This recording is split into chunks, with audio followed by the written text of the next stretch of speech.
Hi everyone, Darren here, and on today's episode I'll be answering a question that new players tend to post in forum and social media posts, and that is the question of what tank line should they go down first?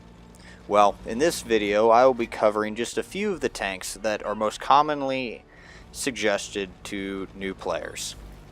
Now before I begin, I'd like to apologize. This video has been pushed back quite a lot due to school and work, and I've been pretty busy with that, so this had to be put on the back burner for a while, so I apologize. But anyway, let's get into the video.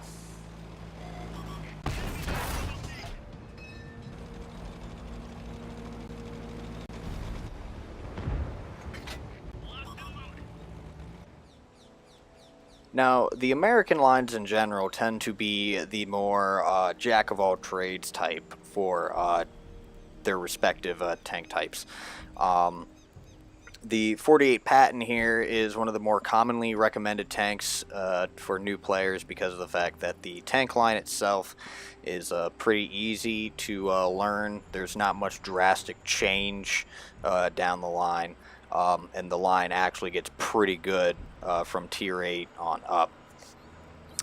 The strong turret armor, mobility, and good gun handling of the 48 Patton makes it pretty easy for new players to learn how to poke ridge lines and use the gun depression, and that they're not going to terribly get punished if they make a mistake peeking too long or overextending a little bit.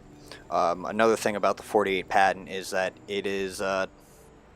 it helps transition a little bit into heavy tank lines such as the T110 E5 or maybe to an extent the Super Conqueror or Chieftain. But overall, this is one of the more common tanks recommended to new players. Now, the Object 140 is another medium tank that is recommended to new players because it is technically considered the jack-of-all-trades tank amongst all other Russian mediums.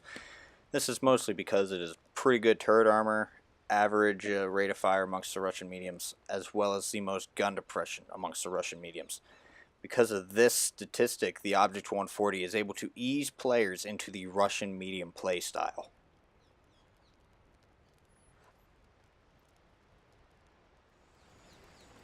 Now, the T110E5 is another one of those jack-of-all-trade types of tanks, mostly because it is a pretty average heavy tank in regards to armor, mobility, and gun handling. And this will help ease players into playing heavy tanks for those that do not want to play any type of Warsaw Pact type of heavy tank.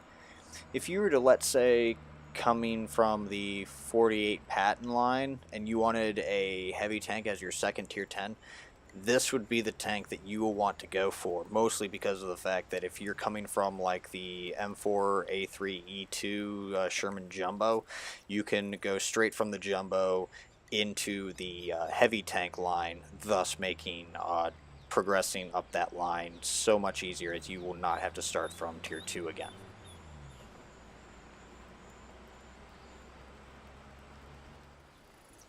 Now, the IS-7 is by far considered to be the most new player-friendly heavy tank in the game. This is because of its unique armor profile. It allows players to shrug off rounds that are auto-aimed at these tanks, and its superior turret armor will allow the player to sit hull down and absorb shots. Overall, the armor layout of this tank is very forgiving for new players and will allow them to make mistakes without being heavily punished for it. As long as you aren't rolling up in front of like a Death Star or a Waffle, then you'll be all right in terms of forgiveness right there. But any drastic mistake, you will still get killed like any other heavy tank. Not much else. You can't really transition from this tank to another really easily, with maybe the exception of the WZ-111-5A. It's got a similar type of play style to it, but other than that, you aren't going to find a tank that is very similar to the IS-7. Overall, the IS-7 is the type of tank that you want to go to as your first tier 10 and you are just learning the basics of the game and how the mechanics of the game and the grind works, as well as equipment and crews, pretty much this is the tank that you want to progress towards as you are learning the game. And it will also allow you to learn how to play at the upper tiers on your way up to and playing as the IS-7.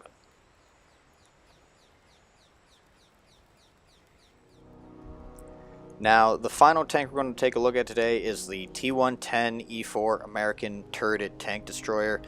This is a very flexible tank destroyer. It is a good transition tank destroyer for those that are coming from heavy tanks that want to go into TDs, or TD players that want to go into heavy tanks. This is a very good transitional TD tank for players. The reason behind this is because it has a turret, like I mentioned, and because of this, it has the ability to almost behave and perform alongside heavy tanks, or almost kind of fill that pseudo heavy tank role. You still have the gun and the reload of a tank destroyer, but because of that turret and mobility, you have the ability to perform as a pseudo heavy. This is the most common tank destroyer that I see recommended to players that are looking to get into some form of flexible tank destroyer. I have seen some suggestions about a Jagdpanzer E100, but it doesn't really have that transitional flexibility that the T110E4 has. And that concludes today's video. I'd like to thank you all for watching. I apologize for the delay, but if you liked the video, hit that thumbs up. And if you want to see more videos, don't forget to click on the subscribe button. But until next time, this has been Darren of WotC Academy.